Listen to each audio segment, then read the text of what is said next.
বিরতির পর স্বাগত। এখন খবর বিস্তারিত। নলুয়া মহান আত্মত্যাগের 25 বছর পূর্তিতে আজ অনুষ্ঠিত হয় শহীদ সমাবেশ। সমাবেশের প্রধান বক্তা ছিলেন পলিটব্যুরো সদস্য মুখ্যমন্ত্রী মানিক সরকার, ছিলেন পার্টির অন্যান্য নেতৃত্ব সহ শহীদদের পরিবারবর্গ। আজ নলুয়ার মহান আত্মত্যাগের 25 বছর। 1989 সালের 22 ডিসেম্বর বাড়ি থেকে তুলে নিয়ে দুষ্কৃতীরা খুন করেছিল সিপিএম কর্মী সুশীল মহাজন, মানিক নমো, স্বপন দেবনাথ ও নীরেশ দেবনাথকে। তারপর থেকে প্রতি বছর নলুয়ায় শহীদ দিবস পালন করে থাকে পার্টি। আজ এই মহান আত্মত্যাগের তার 25 বছর। এই উপলক্ষে আজ সম্প্রতিকালের ঐতিহাসিক শহীদ সমাবেশ সংগঠিত হয়। সমাবেশে নলুয়ার চারদিক থেকে 4টি বিশাল ব্রিগেড সমাবেশস্থলে আসে। সমাবেশের আগে দলীয় পতাকা উত্তোলন করেন এলাকার বিধায়ক তথা সিপিএম কেন্দ্রীয় কমিটির সদস্য বাদল চৌধুরী।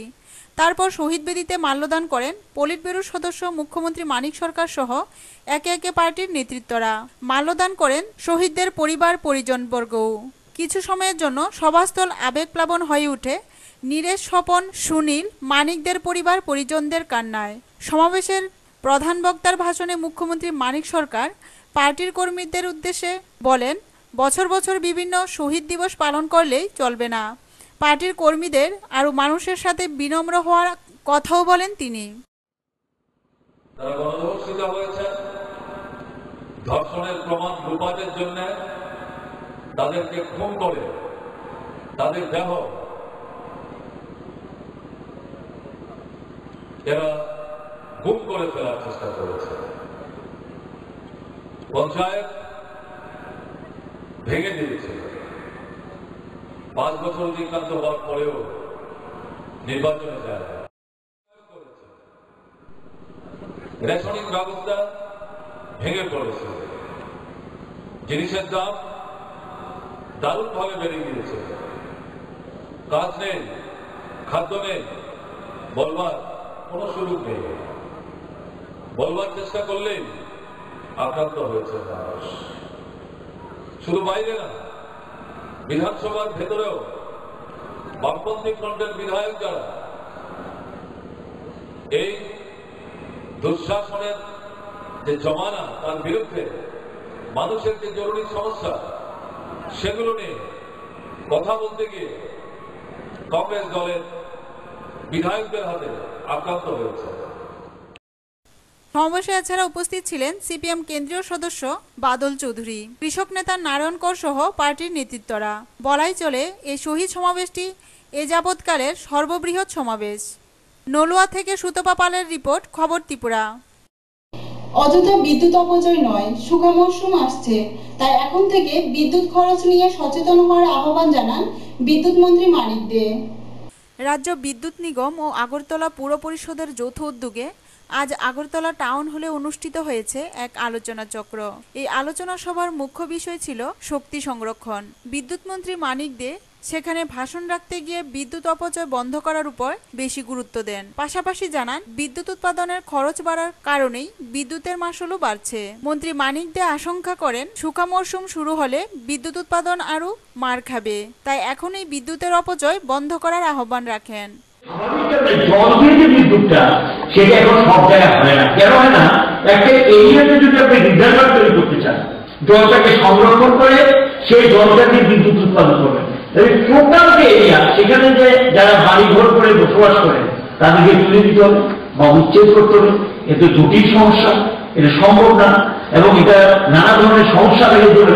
ভারতবর্ষে দেখা যাচ্ছে যেগুলো জল বিদ্যুৎ কেন্দ্র হয়ে গেছে এবং নতুন করে যখন বিদ্যুৎ কেন্দ্র করতে গেলে সেখানে গিয়ে রিজার্ভার তৈরি করার ক্ষেত্রে এই সমস্যাগুলো আসছে এবং মানুষকে উচ্ছেদ করে সবকিছু বাস্তুচ্যুত করে ক্ষতি করে একটা জিনিস পাওয়ার জন্য আরেকটা জিনিস তো করা যায় না। এগুলো নানা ধরনের আইন শৃঙ্খলা সমস্যা কখনো দেখা দিচ্ছে এবং জলের দিয়ে যে বিদ্যুৎ উৎপাদন এটা এখন সীমাবদ্ধ হয়ে গেছে। আর জলাধার হলো জল সংরক্ষণের ক্ষমতা কমে গেছে। যেমন আমাদের ধরুন বন্ধু, এখান থেকে আমরা তখন একটা টারবাইন আমাদের বন্ধ করে দিতে হবে। ফেব্রুয়ারি থেকে জলাধার নিচে নেমে যাবে, আর একটা টারবাইন সেটাও বন্ধ করে দিতে মানে জিরো। ফেব্রুয়ারি থেকে বন্ধ হয়ে যাবে, আবার যখন বৃষ্টি হবে এপ্রিল, মে বা জুনে, তখন আমরা নতুন করে টারবাইনটা চালু হবে। তাহলে এই টাইমে জল থেকে আলোচনা সভায় এছাড়া উপস্থিত ছিলেন পশ্চিম জেলার সভাধিপতি জিতেন দাস, মুখ্য সচিব ডক্টর এস.কে. পান্ডা, বিদ্যুৎ নিগমের চেয়ারম্যান শ্যামল কুমার রায়। অনুষ্ঠানে পৌরোহিত্য করেন পুরপ্রধান ডক্টর প্রফুল্লজিৎ সিনহা। উপস্থিত সকলেই এই ধরনের বিষয়ের উপর আলোচনা সভার আয়োজনে প্রশংসা করেন। ব্যুরো রিপোর্ট, খবর ত্রিপুরা। ত্রিপুরা গ্রামীণ ব্যাংকের ৩৮তম প্রতিষ্ঠা দিবস উপলক্ষে ধর্মনগর বিবেকানন্দ সার্ধশতবার্ষিকী ভবনে এক মেগা ঋণদান শিবিরের আয়োজন করা হয়েছিল। ত্রিপুরা গ্রামীণ ব্যাংকের ৩৮তম প্রতিষ্ঠা দিবস উপলক্ষে ধর্মনগর বিবেকানন্দ সার্ধশতবার্ষিকী ভবনে উত্তর ঊনকোটি জেলার ২৪টি শাখা মিলিতভাবে এক মেগা ঋণদান শিবিরের আয়োজন করে। এই শিবিরের উদ্বোধন করেন নগর পঞ্চায়েতের ভাইস চেয়ারম্যান স্বপন চন্দ। প্রধান অতিথি হিসেবে উপস্থিত ছিলেন সমাজ কল্যাণ দপ্তরের মন্ত্রী বিজিতা নাথ, অতিরিক্ত জেলা শাসক রঞ্জিত কর, সরকারি মহাবিদ্যালয়ের অধ্যক্ষ শম্ভুনাথ রক্ষিত, নগর পঞ্চায়েতের চেয়ারপারসন রত্না মাহিষ্য দাস এবং আগরতলার প্রধান কার্যালয়ের অধিকর্তা শান্তিরঞ্জন ভট্টাচার্য। শিবিরে স্বাগত ভাষণ রাখেন উত্তর ত্রিপুরা জেলার রিজিওনাল ম্যানেজার নিবারণ রূপিনী। ঋণ প্রাপক সমস্ত ব্যক্তিগণ হলে উপস্থিত ছিলেন। অনুষ্ঠানের শুরুতে শিল্পীরা সঙ্গীত পরিবেশন করে, তারপর অতিথিরা বক্তব্য রাখেন এবং সবশেষে ঋণ প্রাপকদের হাতে চেক তুলে দেন অতিথিরা।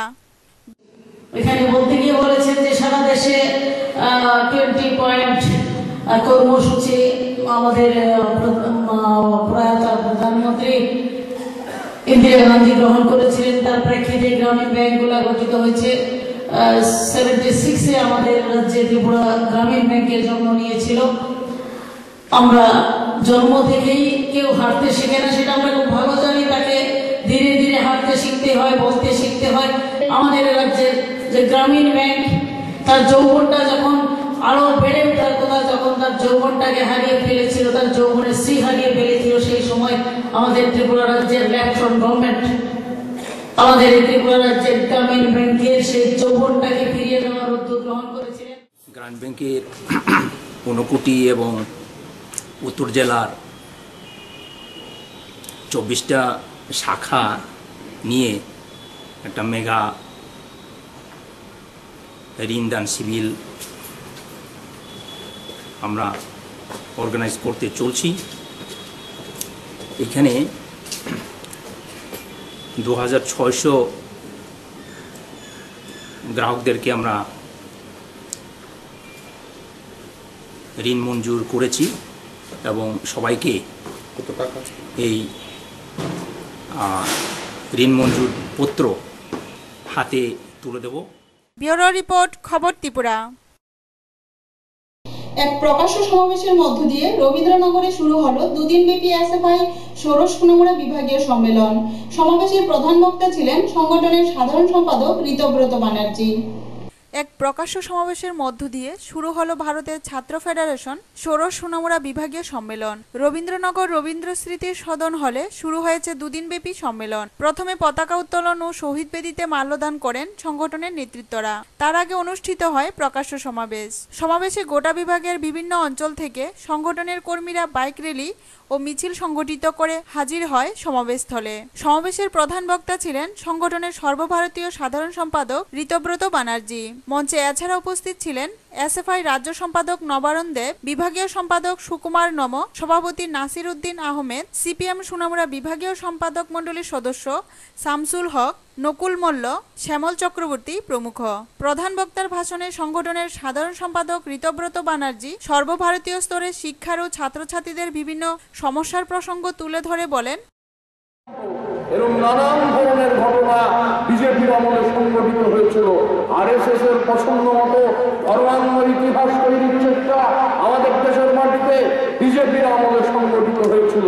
তাই নতুন করে নরেন্দ্র মোদী যখন এই কথাগুলো বলছেন, আমরা এতটুকু অবাক হচ্ছি। দিল্লিতে পুরস্কার গ্রহণ করছেন, তার একদিন আগে আমরা দেখলাম যে ত্রিপুরার কিছু লোক যারা কংগ্রেসে ছিলেন, শ্যামা বলছে উপঢৌকনের বিনিময়ে তৃণমূলে গেছেন, তারা নয়া দিল্লিতে রাষ্ট্রপতির কাছে ধর্ণা যে 100 দিনের কাজ এনরেগা প্রকল্প, সেই 100 দিনের কাজে গোটা দেশের মধ্যে আমরা প্রথম হয়েছি। উনি বলছেন কর্পোরেট মিডিয়া হাততালি দিচ্ছে, চিটফান্ডের টেলিভিশন হাততালি দিচ্ছে, চিটফান্ডের খবরের কাগজ হইহই করছে, হাততালি করছে, বলছে আমরা ফার্স্ট, আমরা ফার্স্ট। এমন মুখ টাকায় কিনতে বাধ্য হচ্ছেন। আমরা এই সময়কালে এটা শুধু অনুভব করেছি, আমাদের রাজ্যের মাটিতে যে কারবার চলছে, যে ব্যাপক আক্রমণ সংগঠিত হচ্ছে জনজীবনের উপর, গণতন্ত্রের উপর যে ব্যাপক আক্রমণ সংগঠিত এটা ভেবেই ফেলেছেন। আর পনের বার ঠিক করেছে বুদ্ধ ভট্টাচার্যের মুখ্যমন্ত্রী হওয়ার দরকার নেই, মমতা ব্যানার্জিকে মুখ্যমন্ত্রী হিসেবে দেখতে হবে। আর তাই পনের বার মাংস খাওয়া ছেড়ে দিয়ে কাঠের গুড়িতে কামড় দিচ্ছে। বিভাগীয় সম্পাদক সুকুমার নম বলেন, দিল্লি থেকে ধর্ণা দিচ্ছেন, দিল্লি থেকে বাজার গরম করছেন, অথচ সেখানে ত্রিপুরা রাজ্যের মধ্যে ওনাদের মাঠ হচ্ছে ফাঁকা। ত্রিপুরা রাজ্যে সাধারণ মানুষের ত্রিপুরা রাজ্যে কোন রকম সাধারণ মানুষের জনপ্রিয়তা পাওয়ার মতো কোনো সুযোগ তাদের নেই, তারা দিল্লি চলে যাচ্ছেন। সেই কারণে বলতে চাই কমরেড, ওই পশ্চিমবঙ্গে দিয়ে একটু ভাবুন আপনারা। আমরা ছাত্ররা প্রতিনিয়ত দেখছি টিভির পর্দাটা খুললে পরে কি দেখছি, ওই পশ্চিমবঙ্গের মধ্যে একটা অংশের মানুষ যখন পরিবর্তনের পক্ষে গান গেয়েছিলেন, আজকে সেই ধরনের মানুষ নতুন করে গান গেয়ে উঠছেন। কি গান গাইছেন? বলছেন লাগছে ভালো হাওয়া বদল, জলে বাসের লাশ, পুকুর পারে পুকুর পচে, বাগে খায় ঘাস। আজকে পশ্চিমবঙ্গের রাস্তা দিয়ে হাঁটলে পরে দেখা যায় রাস্তার দুপাশে লাশ পড়ে আছে, ওই কুকুর বেড়ালের মতো মানুষের লাশ পড়ে আছে। ওই স্কুলের মধ্যে আগুন জ্বলছে, কলেজের মধ্যে আগুন জ্বলছে, আর সেই অসন্ত্রাসের গরম হাওয়ায় সেখানে উত্তেজিত গোটা পশ্চিমবঙ্গ। সমাবেশে ছাত্রছাত্রীদের উপস্থিতি ছিল চোখে পড়ার মতো। সমাবেশ শেষে নেলসন ম্যান্ডেলা নগরের সুদীপ্ত গুপ্ত মঞ্চে শুরু হয় দুদিনব্যাপী সম্মেলনের কাজ। সম্মেলনে গোটা বিভাগ থেকে 226 জন প্রতিনিধি উপস্থিত ছিলেন। রতন দাসের রিপোর্ট, খবর ত্রিপুরা। উদয়পুর টাউন হলে সমাপ্তি হলো দুদিনব্যাপী রাজ্যভিত্তিক যুব উৎসব। গতকাল অনুষ্ঠান উদ্বোধন করেন ক্রীড়ামন্ত্রী শহীদ চৌধুরী। উদয়পুর টাউন হলে সমাপ্তি হলো দুদিনব্যাপী রাজ্যভিত্তিক যুব উৎসব। গতকাল সন্ধ্যায় অনুষ্ঠানের উদ্বোধন করেন রাজ্যের যুব ক্রীড়া বিষয়ক দপ্তরের মন্ত্রী শহীদ চৌধুরী। অনুষ্ঠানে এছাড়া উপস্থিত ছিলেন বিধায়ক প্রাণজিৎ সিংহ রায়, অবিভক্ত দক্ষিণ জেলার জেলা সভাধিপতি হিমাংশু রায়, উদয়পুর নগর পঞ্চায়েতের চেয়ারপারসন মনিকা দাস সহ অন্যান্য সাংস্কৃতিক বিশিষ্টজনেরা। অনুষ্ঠানের উদ্বোধক মন্ত্রী শহীদ চৌধুরী বলেন, সরকার 1994 সালে এই স্বামী বিবেকানন্দের জন্মদিনকে কেন্দ্র করে এই যুব উৎসব প্রবর্তন করে। অর্থাৎ 1994 সালে থেকেই আমাদের দেশের মধ্যে একেবারে ব্লক স্তর থেকে জাতীয় স্তর পর্যন্ত বিভিন্ন পর্যায়ে এই কম্পিটিশনটা সংগঠিত হয়। আমরা যা দেখলাম যে উদ্দেশ্যকে সামনে রেখে ভারত সরকার এই যুব উৎসব প্রবর্তন করেছেন, এটাতে আরও ব্যাপক অংশের যুবক যুবতীদেরকে অংশগ্রহণ করা উচিত, অংশগ্রহণ হওয়া উচিত। এতে ইলেকট্রনিক্স মিডিয়া, প্রিন্ট মিডিয়া তাদেরও একটা ভূমিকা আছে, যাতে স্বামী বিবেকানন্দের যে ভারতবর্ষ, ঐক্যবদ্ধ ভারতবর্ষ, অসাম্প্রদায়িক ভারতবর্ষ, প্রগতির ভারতবর্ষ, সেই ভারতবর্ষ তৈরি করার লক্ষ্যে যুব শক্তিকে ব্যবহার করে আগামী দিনে আমরা এগিয়ে যেতে পারি। এই যে স্বপ্ন দেখেছিলেন, সেই স্বপ্ন বাস্তবায়ন করার লক্ষ্যকে সামনে রেখেই এই যুব উৎসব দেশের মধ্যে ইন্ট্রোডিউস হয়েছে। অনুষ্ঠানে অংশগ্রহণকারী শিল্পীরা প্রথম দিনে উপজাতির নৃত্য সহ বিভিন্ন অনুষ্ঠান পরিবেশন করেন। তবে উদ্বোধনী অনুষ্ঠানে সাধারণ মানুষের উপস্থিতি তেমন সন্তোষজনক নয়। উদয়পুর থেকে বাণীব্রত দত্তের রিপোর্ট, খবর ত্রিপুরা। ইন্টাকের উদ্যোগে 34 দফা দাবি আদায়ের লক্ষ্যে মুখ্যমন্ত্রীর উদ্দেশ্যে ব্লকের আধিকারিকদের নিকট ডেপুটেশন প্রদান করা হবে 7ই জানুয়ারি। আইএনটিইউসির উদ্যোগে 34 দফা দাবি আদায়ের লক্ষ্যে আগামী 7ই জানুয়ারি মুখ্যমন্ত্রীর উদ্দেশ্যে রাজ্যের সবকটি ব্লকের আধিকারিকের নিকট ডেপুটেশন প্রদান করা হবে। এর অঙ্গ হিসেবে আজ আমবাসা ফেডারেশন কার্যালয়ে এক সভার আয়োজন করা হয়। উপস্থিত ছিলেন সংগঠনের রাজ্য সভাপতি তথা প্রাক্তন মন্ত্রী দীপক কুমার রায়। রাজ্য committee, block committee, district committee মিললে যৌথ সিদ্ধান্ত হয়েছে সারা রাজ্যব্যাপী 34 দফা দাবির ভিত্তিতে মাননীয় মুখ্যমন্ত্রীর উদ্দেশ্যে সমস্ত প্রশাসনিক ব্লকে 7ই জানুয়ারি বেলা 12 ঘটিকায় একই দিনে একই সময়ে ডেপুটেশন হবে সেই 34 দফা দাবি নিয়ে। এবং এই ব্যাপারে আমরা আজকে 22 তারিখ থেকে বাইরেছি সারা রাজ্য সফরে। সমস্ত ব্লকগুলির সঙ্গে আমরা কন্ট্যাক্ট করতেছি, আমাদের সংগঠনের সঙ্গে কন্ট্যাক্ট করতেছি, এবং এটা সারা রাজ্যব্যাপী ব্যাপক সাড়া পড়বে এবং আন্দোলন সম্পূর্ণ সার্থক এবং ভালো সাড়া পাচ্ছে। আমরা ব্যুরো রিপোর্ট, খবর Tripura. Tripura chemist and druggist অ্যাসোসিয়েশনের প্রথম সম্মেলন অনুষ্ঠিত হলো আগরতলার মাতঙ্গিনী প্রীতিলতা সভাগৃহে। সম্মেলনের উদ্বোধন করেন ওষুধ বিক্রেতাদের সর্বভারতীয় সংগঠনের সাধারণ সম্পাদক সুরেশ গুপ্ত। ভেজাল ওষুধ নিয়ে এবার মুখ খুলল রাজ্যের ওষুধ বিক্রেতারা। আজ রাজ্যের ওষুধ বিক্রেতাদের সংগঠনের প্রথম সম্মেলনের শুরুতে সম্পাদক কান্তিলাল দেব ভেজাল ওষুধ সরবরাহকারী সংস্থার বিরুদ্ধে ব্যবস্থা গ্রহণ করায় রাজ্য সরকারের প্রশংসা করেন। তিনি বলেন, ভেজাল ওষুধ সরবরাহকারীদের বিরুদ্ধে ব্যবস্থা নেওয়ায় তারাও খুশি, ভেজাল ওষুধ নিয়ে তারাও সচেতন। সম্মেলনে রাজ্যের বিভিন্ন প্রান্ত থেকে সংগঠনের সদস্যরা অংশ নেয়। সম্মেলনের আলোচনায় তাদের স্বার্থ সংশ্লিষ্ট বিভিন্ন দাবিগুলিও উঠে আসে। ত্রিপুরা কেমিস্ট্রি অ্যান্ড ড্রাগিস্ট অ্যাসোসিয়েশনের রাজ্য সম্মেলন অনুষ্ঠিত হয়। আজকে 22/12/2013-তে রাজ্য সম্মেলন অনুষ্ঠিত হচ্ছে। 3 বছর একবার ত্রিবার্ষিক সম্মেলন হয়। এই ত্রিবার্ষিক সম্মেলনে সারা ত্রিপুরা রাজ্যের কেমিস্ট বাইরে আজকে আসবেন, বিভিন্ন প্রত্যন্ত এলাকার কেমিস্ট বাইরে আসবেন, তাদের সমস্যাগুলি নিয়ে আমরা আলোচনা করব এবং সেই থেকে আমাদের পরবর্তী কর্মসূচি স্থির। সর্বদাই সতর্ক থাকি এবং এই ব্যাপারে আমরা আমাদের মেম্বারদের, আমাদের যারা সদস্য আছেন তাদের বলে দেই, ক্যাশ মেমো ছাড়া বা কোনো রকম মেমো ছাড়া যেন কেউ মাল না খরিদ করে। মেমোটা হচ্ছে আমাদের একমাত্র সুরক্ষা, যেটা দিয়ে প্রমাণ হবে যে ম্যানুফ্যাকচার থেকে আমরা মালটা কিনেছি, কারণ আমরা মালটা বানাই না, মালটা বানায় ম্যানুফ্যাকচার। মেমোটা সেই আমার সেফগার্ড, যে ওই যদি কোনো কারণে নিম্নমানের ওষুধ প্রমাণ হয় তাহলে ওই মেমোর মাধ্যমে সেই কোম্পানিকে তারা ধরতে পারবে, কোম্পানির অ্যাড্রেসটা পেয়ে যাবে, তখন প্রশাসন তার ব্যবস্থা নিতে পারবে। ব্যুরো রিপোর্ট, খবর ত্রিপুরা।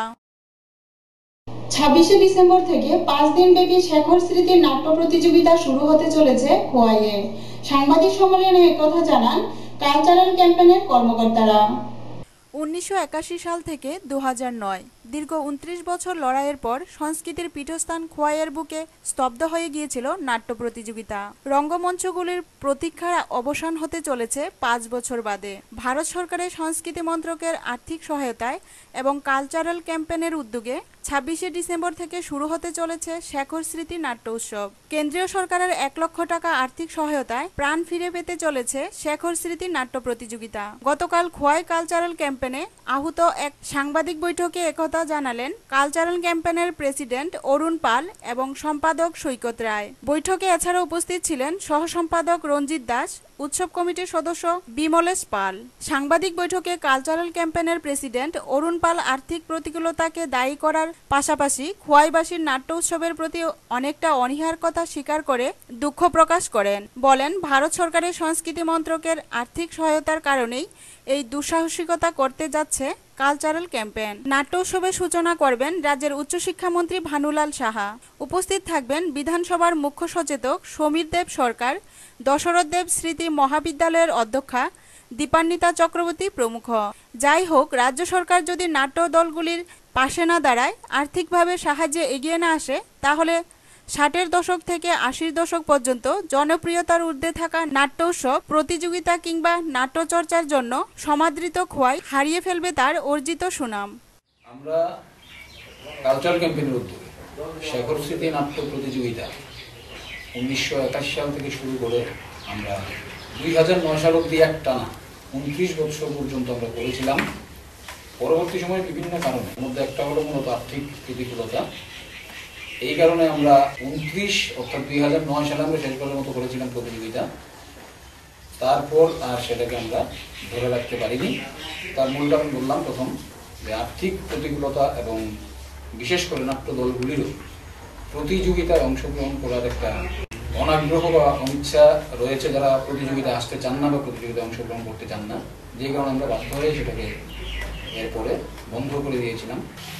একটা প্রজেক্ট আমরা জমা দিয়েছিলাম ভারতের সংস্কৃতি মন্ত্রণালয়ে এবং তাদের কাছ থেকে একটা পজিটিভ রেসপন্স পাওয়ার পরেই আমরা এই উদ্যোগটা নিয়েছি শেখর স্মৃতি নাট্য উৎসব করার।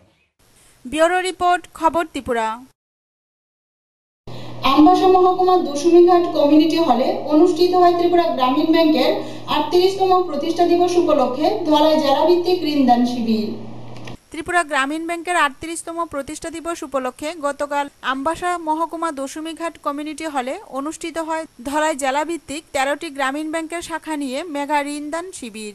শিবিরে উপস্থিত ছিলেন গ্রামীণ ব্যাংকের সিনিয়র ম্যানেজার চন্দন কিশোর তারণ, গ্রামীণ ব্যাংকের board of director member Sukhranjan Das, Dhalai জেলা পরিষদের সভানেত্রী প্রণতি দাস, আমবাসা নগর পঞ্চায়েতের চেয়ারম্যান শ্রীযুক্ত অধীর পাল সহ আরও অনেকে। ঋণদান শিবিরে ধলাই জেলার বিভিন্ন প্রান্ত থেকে আগত সুবিধাকারীদের 17,11,00,000 টাকা স্যাংশন লেটার প্রদান করা হয়। এই ঋণদান শিবিরে বক্তব্য রাখতে গিয়ে গ্রামীণ ব্যাংকের board of director Sukhranjan Das ঋণ গ্রহীতাদের উদ্দেশ্যে বলেন, ঋণ নিয়ে কাজে লাগান, সময় মতো পরিশোধ করুন, আবার ঋণ নিয়ে যান। ব্যাংকের সিনিয়র ম্যানেজার চন্দন কিশোর তারণ বলেন, সারা রাজ্যে 111 কোটি টাকা আজকের দিনে প্রদান করা হবে।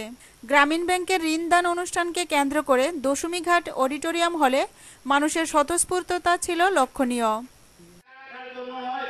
গ্রামের মানুষ যারা কৃষক তাদের জন্য আমরা জানি, আপনারা অনেকে শুনেছেন ক্রেডিট কার্ড ডেলিভারি হচ্ছে। কিষাণ ক্রেডিট কার্ড এর মাধ্যমে, কেসিসি লোনের মাধ্যমে গ্রামের কৃষকদেরকে আজ ধান তুলো, যাতে ধান বিক্রি না করতে হয়, 6 মাস পর ধানের দাম বৃদ্ধি পাবে। আগামীকাল আলু তুলবে, আলু তুলে কোল্ড স্টোরেজে রাখবে, 6 মাস পরে দাম হলে বিক্রি করবে। এখন সে কি করে চলবে? তার জন্য তার দরকার কৃষি ঋণ। সেই কৃষি ঋণের মাধ্যমে